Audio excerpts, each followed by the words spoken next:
Witamy w Armenii. Przyznam, że zanim tu przyjechałem, nie wiedziałem absolutnie nic o tym kraju. Wydawało mi się, że to jest po prostu taka gorsza Gruzja.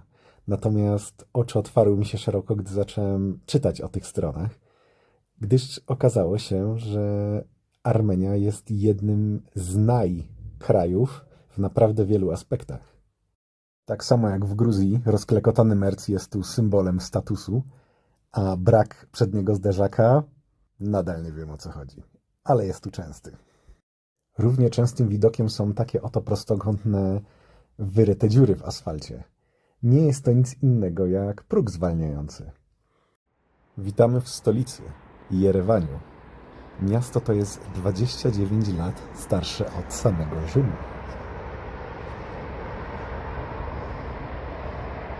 Kurczę, cały czas miasto jest jakieś sine. Nigdy nic nie widać dalej. Nie wiem, czy to smog. Nie czuć go. Ale jakoś tak cały czas szaro. Wczoraj to samo.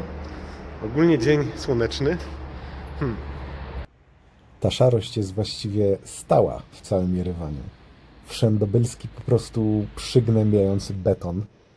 Natomiast ta konsekwencja kolorystyczna ma swój urok. Drugim wybijającym się kolorem jest głęboka czerń. Ormianie mają naprawdę krucze czarne włosy i brwi. Kolejną rzeczą, która rzuca się w oczy, jest absurdalna wręcz ilość pomników i rzeźb.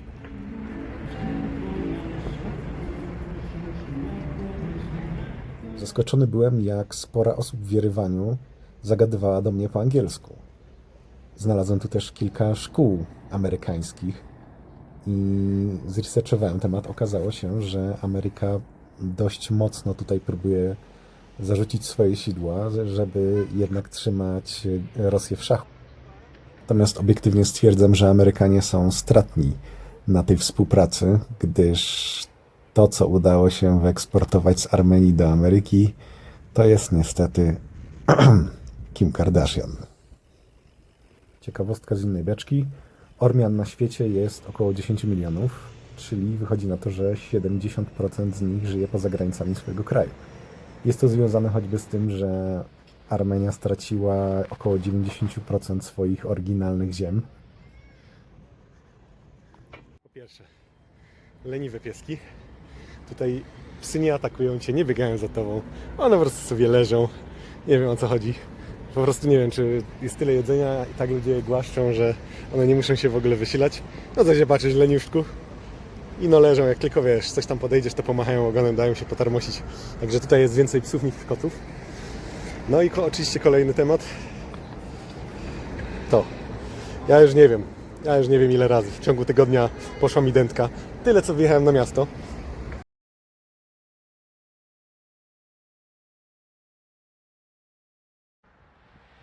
Jerewan, choć to stolica, to jest typowy postsowiecki bajzel. Tutaj coś rozkopane, tu coś rozwalone, domy pozbijane z jakichś przypadkowych cegieł, bloki wyglądające po prostu jak z horroru. No cóż, taki urok tych rejonów. I oczywiście standardowo targowisko pod stadionem. Natomiast w życiu nie widziałem tak rozwalonego i niepoukładanego towaru. No, Ormianie specjalnie od marketingu nie są. Pewnie o tym nie słyszeliście, natomiast na Ormian w tych rejonach mówi się Żydzi Kaukazu. I nie chodzi o to, że są po prostu skąpi. Niestety sprawa jest dość smutna. Otóż Turcy dokonali ludobójstwa na Ormianach, które pochłonęło od 1 do 1,5 miliona żyć. Miało to miejsce podczas I wojny światowej i jest drugim, zaraz po Holokauście, najlepiej udokumentowanym ludobójstwem w czasach nowożytnych.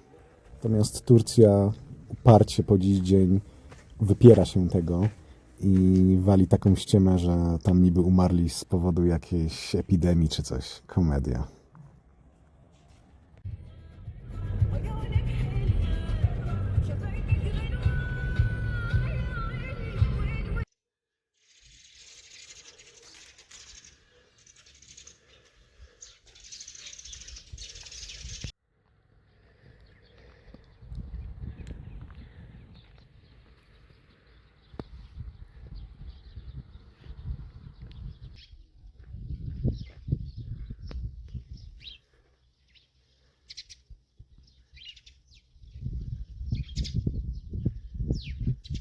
Na wycieczce po winnicy z 1 000 000 ruskich trafiły mi się 2 Polki. Także było śmiesznie. Jeszcze do tego panie archeolożki, więc trochę opowiadały o różnych tematach. A propos archeologii, a propos wina, w Armenii odkryto najstarszą winnicę na świecie, która ma ponad 6000 lat. Byliśmy na degustacji wina ormiańskiego, przepraszam. Najlepsze wino, jakie w życiu piłem. Takie smaki. I tak się nawaliłem. Tyle tego polewali. Ja pierdzielę. Armenia praktycznie cała pokryta jest w górach. Tylko 10% kraju znajduje się poniżej 1000 metrów nad poziomem morza. Te góry są naprawdę piękne. Przy tym drogi są w niezłym stanie, więc podróżowanie przez Armenię to przyjemność.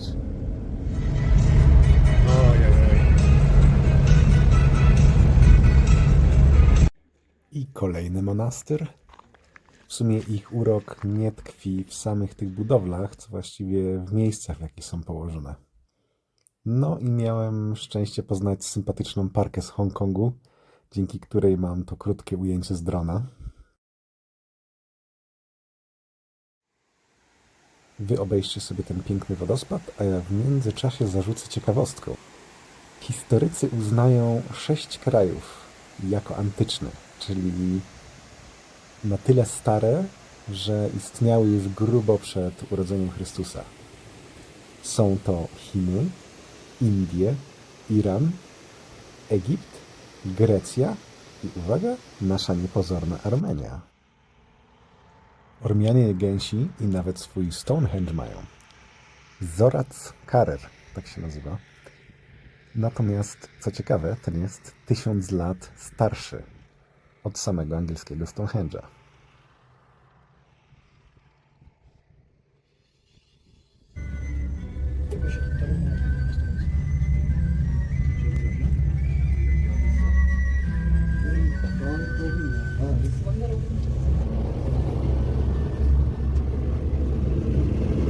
Jak widzicie, Armenia monastyrami stoi.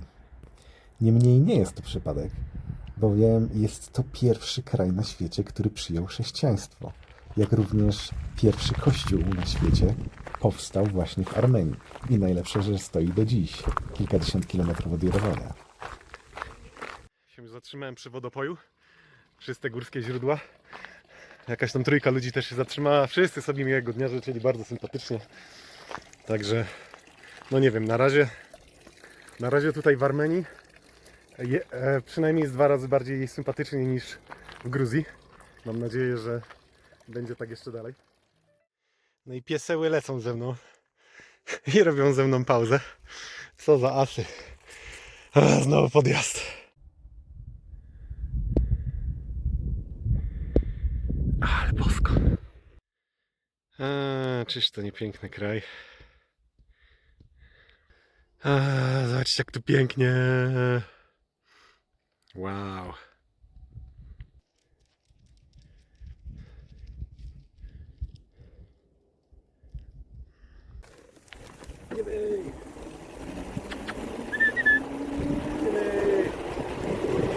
Wow.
Jest old school.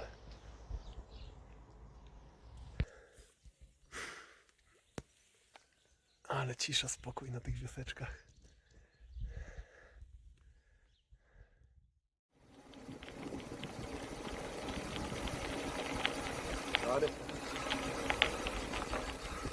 тут дорога? А?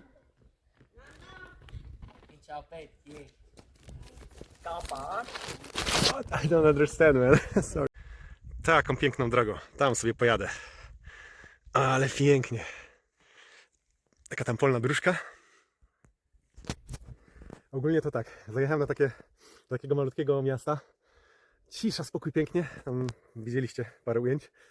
I siedzi taka grupka młodych ziomeczków. No.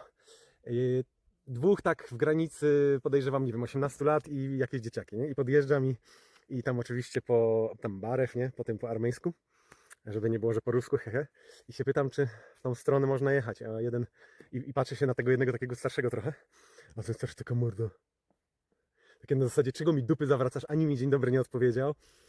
W ogóle zero tego, no ale ten drugi taki już bardziej weselszy podleciał, od razu nawet 2 słowa po angielsku powiedział i mi wytłumaczył, że ta droga trochę trudniejsza, no bo gravelowa, wiecie, shooter, nie? Przepraszam, gravel. I że tamtędy jest trochę lepsza, ale trochę dłuższa. No to ja mówię, nie, ja chcę jechać tą kolorową, ładną i wiesz, pogadaliśmy, zbiliśmy piątkę i okej, nie? Czyli no generalnie sporo tutaj mam pozytywnych sytuacji z ludźmi, ale zdarzają się takie burosy straszne. Ja podejrzewam, kurczę, że to może być to, nie? Że sobie myślą, kurde, ruski, nie?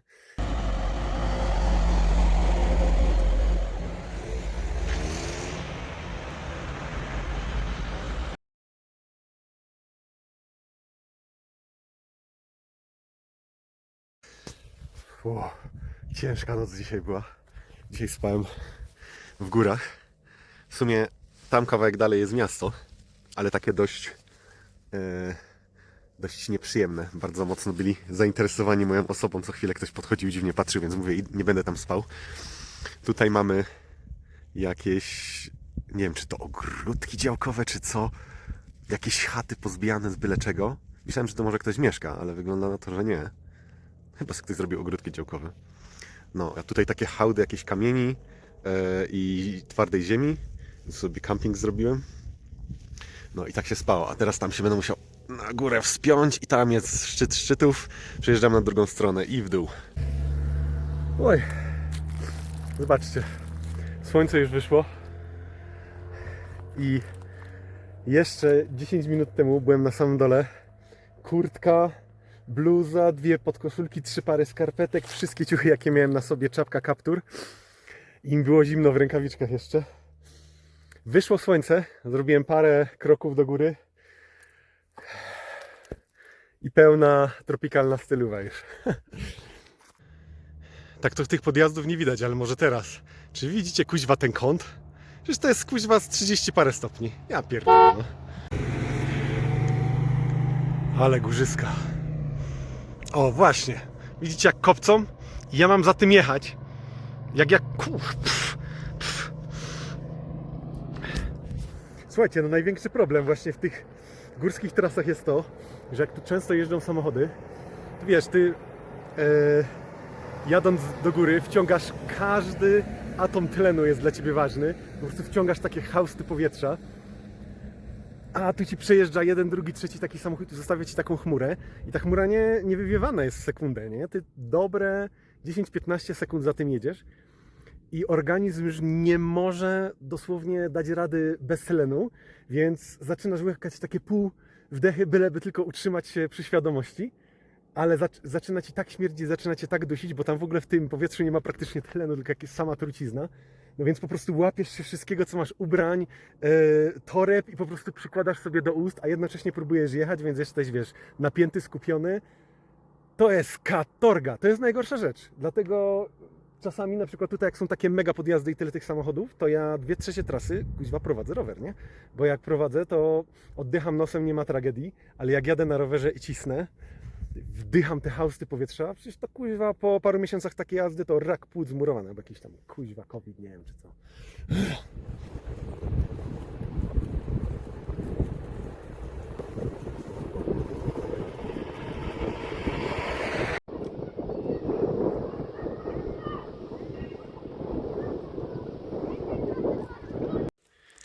No, poranek z mojej chatki na takie widoczki. Tu spałem w takiej zbitce metalowe, ale w środku całkiem zacnie. No i zrobiłem sobie śniadanko. W sensie na podróż kanapkę z serkiem takim, co dostałem. I tak patrzę, mówię, kurde, przecież to była większa ta torba. Skubany kotek sam se wytargał i właśnie wpierdziela moją kanapkę. Zobaczcie, zobaczcie. To on. Ej, ty! Ps! Głupi. To była moja kanapka. Mój serek. No. No, po drugiej stronie Żiran. Takim oto płotem odgrodzony. Piękne górki. No piękne te górki, piękne. Ale kuźwa, znowu kapcia złapałem. Bo to są jebane po prostu krzaki na boku, które mają kolce i dosłownie nawet zjedziesz na 20 cm i jest po rowerze, nie? Tak jest, już widzicie, zimno, kurteczka wjechała. Dobra, idziemy z podsumowaniem. Krótka piłka. Zacząłem od tego, że Armenia wydawała mi się zawsze taką troszeczkę gorszą Gruzją, a jest odwrotnie. Raczej jest to lepszy kraj pod każdym praktycznie względem, poza może infrastrukturą, która w Gruzji jednak jest troszeczkę lepiej rozwinięta. Natomiast ludzie dużo bardziej życzliwi. Fakt, że są takie skrajności, właśnie trafiało mi się parę takich buraczanych akcji, jakichś takich dziwnych, nieufnych spojrzeń, ale ogólnie bardzo też sporo takich naprawdę sympatycznych, naprawdę takich ciepłych, więc pod tym względem Armenia wygrywa. Jeśli chodzi o to, jak piękny jest to kraj, no to na przykład ludzie mogą stwierdzić, że Gruzja jest ładniejsza, natomiast Armenia ma coś takiego, że ona przez cały swoją długość kraju ma równy, fajny, piękny poziom, tak? Natomiast w Gruzji jest sporo tak, nie wiem, tu jakaś nuda, tu brzydko, tu przepięknie, tu wow, po prostu. Jest taki dość falowana ta krzywa piękności, bym tak powiedział. W Armenii jest raczej stała taka solidna siódemeczka, nie? Vibe właśnie takiego Utah, Arizony, takie skaliste, piaszczyste góry. Może się to podobać, może się to podobać. O Jezus, to wino. Mega. No i do tego ta historia. Jakże zaskakujące jest, że taki malutki, niepozorny kraj, a po prostu skrywa tyle tajemnic, więc jak się to odkrywało, to było takie wow, ta mała Armenia nagle dostała duszę, więc podsumowując, kurczę, za walory turystyczne 7, za infrastrukturę łatwej zwiedzania ludzi 6+. Porównując z Gruzją, 7 do 6+, i za łatwej zwiedzania 6+ kontra 5+, więc jest trochę lepiej i ogólnie jakiś taki jestem weselszy po tej Armenii. Polecam, fajny kraj. Nie jedźcie tylko do Gruzji, odwiedźcie też Armenię obok. Pozdro.